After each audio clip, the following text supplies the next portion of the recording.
Okay, so I feel like maybe this is a little bit of an easy target. I apologize.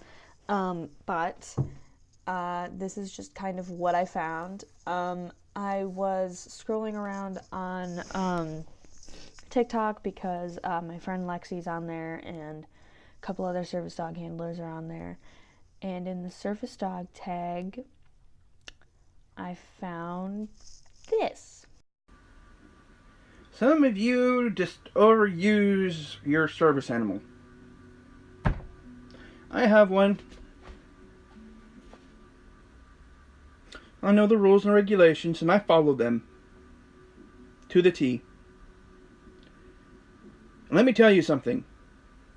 Some of you think just because it's a service animal, it's allowed to go anywhere you go, no matter what the reason the service animal's for. Let me be the one to bear the bad news. You're misinformed. If your service animal is for a mental disability like PTSD or something of a mental disorder, your service animal isn't always going to be allowed to go wherever you go. Some places actually have the right to turn you away because it's not for a physical disability.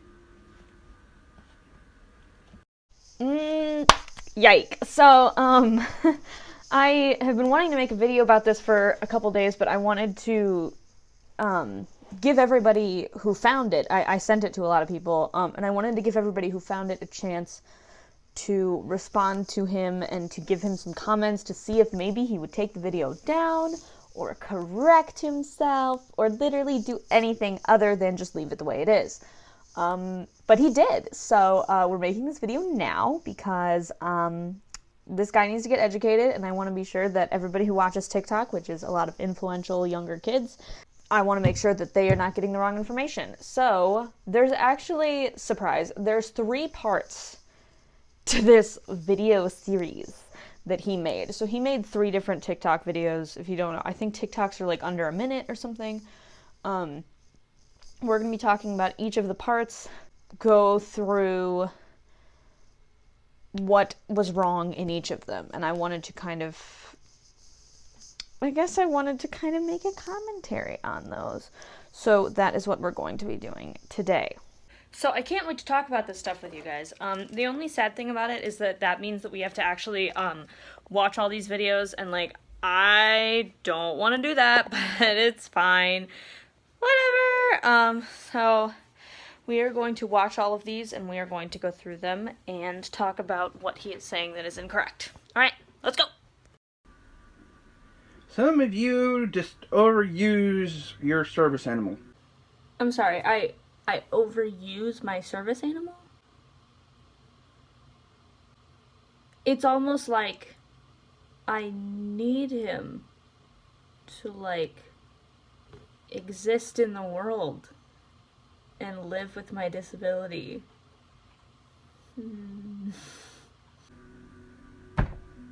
I have one. I know the rules and regulations, and I follow them to the T. We will see about that. Let me tell you something. Some of you think just because it's a service animal, it's allowed to go anywhere you go. Yup. No matter what the reason the service animal's for. Let me be the one to bear the bad news. Oh, hon, I think I'm gonna be the one bearing the bad news to you here. You're misinformed. If your service animal is for a mental disability like PTSD or something of a mental disorder. So, like a disability. So, like something that, qualifies somebody to have a service animal. Okay. Your service animal isn't always going to be allowed to go wherever you go. Some places actually have the right to turn you away. Right, like burn units and sterile environments or like surgery rooms. Those are the places that they can turn you away for, but that isn't just like service dogs. That is every service dog. So I would assume at this point that that's obviously what he's talking about, because otherwise he would be incorrect. Because it's not for physical disability. So at that point, he is just blatantly incorrect.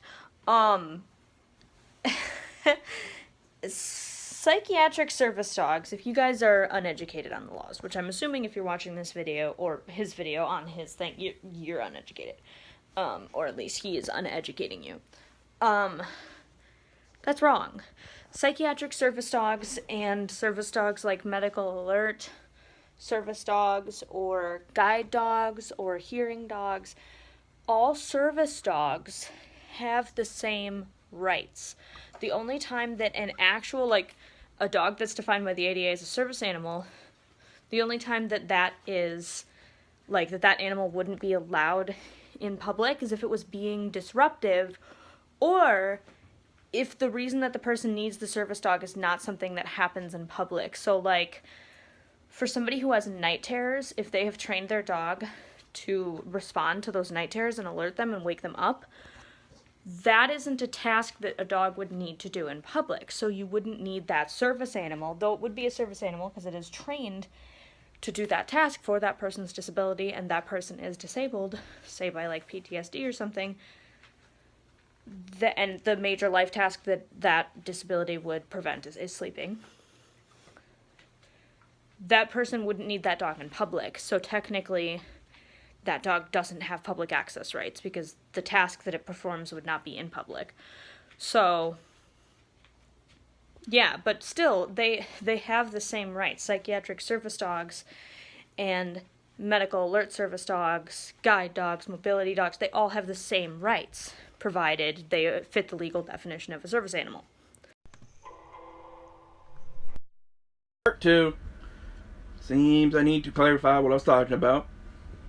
Oh, guys, don't worry. He's going to clarify. I'm sure we all just misunderstood. It's fine. I'm sure that he's going to clarify and tell us that he meant something totally different. I'm sure. We're fine. My last video, talking about service animals. Yes, I'm talking about your emotional service animals. What the hell is an emotional service animal?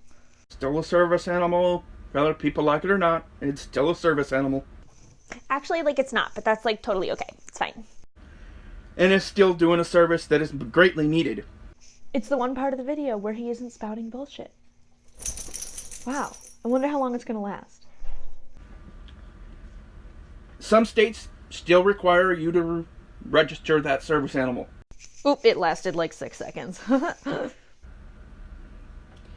But you don't get the same treatment as somebody that needs it for emergency medical alert, or somebody that needs it for a physical disability, whether you're blind or if you have a physical disability that prevents you from reaching down at the bottom shelves and you need the dog to do it for you.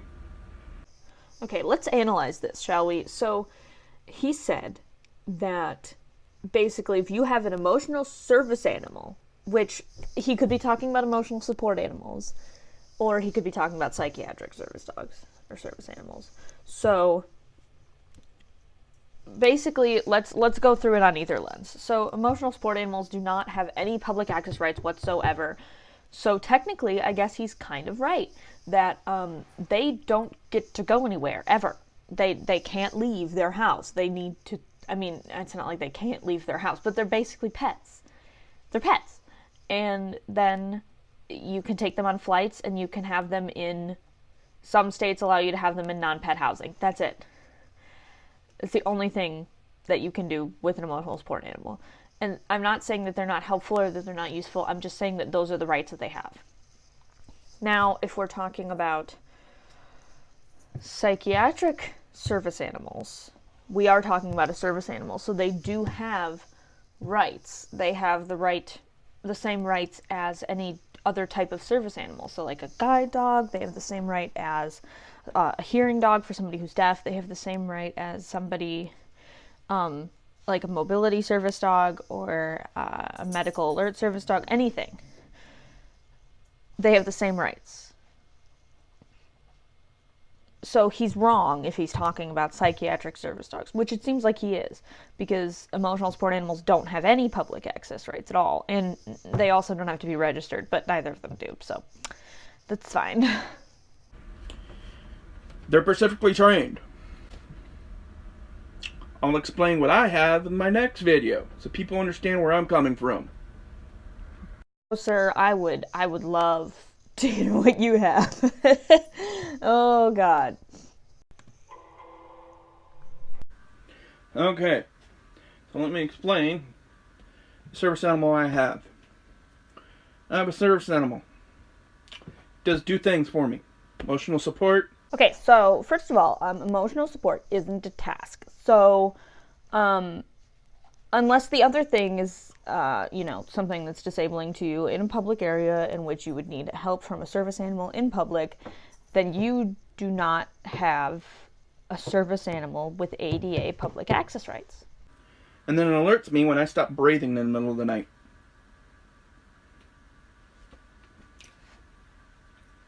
So, he's actually classified to be a medical alert service animal.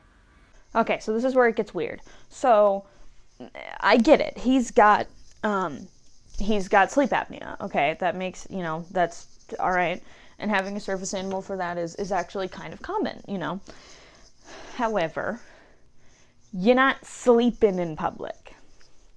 You're not going and taking your dog and falling asleep in a Target, okay? You don't have a service dog that has public access rights because the dog does not need to task in public. And basically, if you take that dog in public, you're taking the dog in public for no good reason. Because you're not sleeping in public, number one. Number two, the other task that it has, emotional support, is not a task. It's not an actual task. And I already showed the screenshot of that, so you should already know that at this point. But basically, you have an at-home service animal, okay? You have a service animal that helps you while you're at home sleeping in your own bed. That's what you got. That's fine. I know tons of people who have at-home service animals. Their dog washed because it was aggressive, doesn't like other dogs, or the tasks that it has are only at home, stuff like that, but they're more than emotional support, so it's still like a service dog, but it's only an at-home service dog. Stuff like that. That's fine. You don't need to be insanely embarrassed to say that. Just say it instead of lying. That's ridiculous.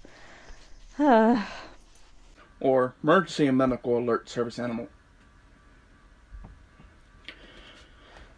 I think everybody understands what I have. If you don't, well, let me put it this way. I have a severe case of sleep apnea. I also have PTSD. I have a severe case of depression. And no, you don't have to come from a battlefield to get PTSD. That last point, I think most people in the community can agree with, that you don't have to come from a battlefield to have PTSD. I know I've got a lot of friends who have it. We're thinking I might have it, but we're not really sure. It's, I get that, and that's fine. You don't have to, sorry, Arlo's playing with a toy. You don't have to lie to make yourself seem legitimate, and you're miseducating all these people on TikTok that watch you. And I'm going to show you guys some of the comments. I'm going to correct some of the comments because some of the comments on these videos are incorrect, and I want to correct those too in case people saw them. I know that when I took these screenshots, it was a couple days ago, so some of the comments that I actually have been deleted because people kept commenting under them saying, you're not right, shut up. So I'm going to educate those people as well. But posting videos like this where you are uneducated yourself, a quick Google search brings up the ADA law on service animals. It brings it up. It's .gov. That's the only one you should be listening to. And the FAQ, it brings it up, right away. It's the first thing on the search. So I don't understand how it's so difficult for somebody to find this stuff. It just doesn't make sense to me, at all.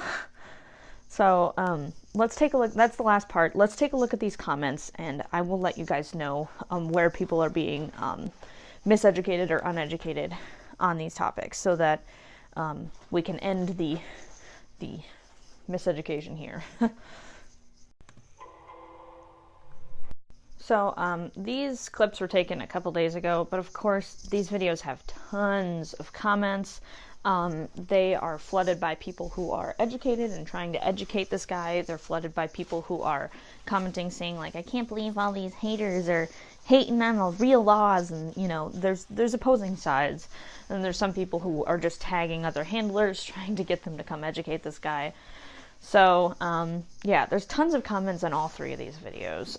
We're going to take a look at just a couple of them that are incorrect, like they're not right, and I just wanted to kind of re-educate people so that they understand like what the actual truth is. So we're going to do that.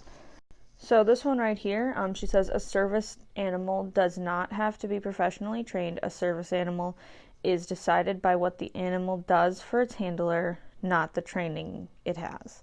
So that's incorrect. If the service animal isn't trained, then it isn't a service animal. I'm not saying it has to be professionally trained, but it does have to be trained. And then it says, PTSD service animals are not ESAs and are allowed everywhere a service dog is, that's a correct comment. And then this next comment, it has a comment that somebody replied to. So the comment that was replied to says, emotional support, which is a task that a dog can do, is not allowed in public. So first of all, emotional support isn't a task. Second of all, they're right. Emotional support animals are not allowed in public. And then the reply says, they are allowed in public. They just aren't provided the same, they just aren't protected the same way service animals are, which is obvious but still needs to be said. So they aren't actually allowed in public. Just a correction there is that they are emotional support animals, so they're not service animals. The only animals that are allowed in public and have public access rights are service animals, which emotional support animals are not. And this comment says, I agree that ESAs are service animals, but they're not the same as service dog under ADA, which is true. And basically I don't agree that they're service animals, because if you say they're service animals, people will start saying that they have the same rights. But I agree that they help people, but they're not service animals. All right, and then in this next one, the first one is, again, a reply. So the original comment says, y'all who didn't hear him, he alerts to him not breathing. And again, I will say that alert actually is something that would only happen in his bed in the safety of his own home. So it is not a service animal with public access rights, because the task is not completed in public. And then the reply to that says, that's not an alert. The dog wakes him up. It's called a response. The dog isn't a service dog, which I disagree with. The dog is a service dog, but it's an in-home service dog, which they're different, because in-home service animals, there's a reason that they're in home. So the reason for this one in particular is because the task doesn't happen outside of the home. So there would be no reason for this man to bring his dog outside in public ever. And then this second one is also a reply. It says, well, he also said he had PTSD. Y'all don't know his situation. And I kind of agree with that. I said, you know, when he said that he had PTSD, I was like, oh, well, isn't there some tasks the dog could do outside of the home to help with this guy's PTSD symptoms? Like, why would you not train your dog to do that? But since he does have the thought that psychiatric service animals are not service animals for some reason, or that they don't have the same rights, you know, maybe he's just weird like that. But the reply says, he said his dog's task is an emotional support, and he alerts to waking him up. Emotional support isn't a task, and waking him up isn't an alert. That's correct. So waking him up is a response. So that's the response that the dog does when he doesn't breathe. An alert would be telling him before that he isn't breathing, or telling him that he isn't breathing. So if he's waking him up, then that's a response, but it's a little muddled. But either way, it doesn't matter. Emotional support isn't a task. So those are all of the comments that I had grabbed photos of that I just wanted to talk about with you guys. If you guys saw in any of the videos that I took, the little videos that show the comments, if you saw any in there that you want to talk about in the comments, I would love to hear about them.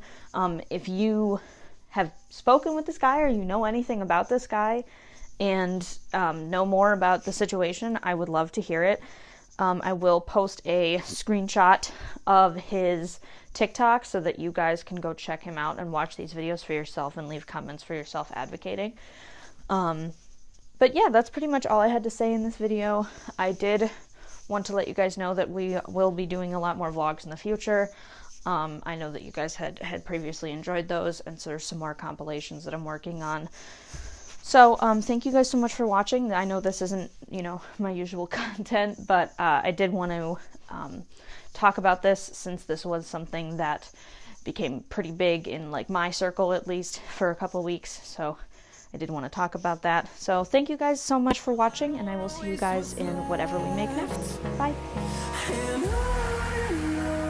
We'll go through the wastelands, through the highways, till my shadow turns to sun.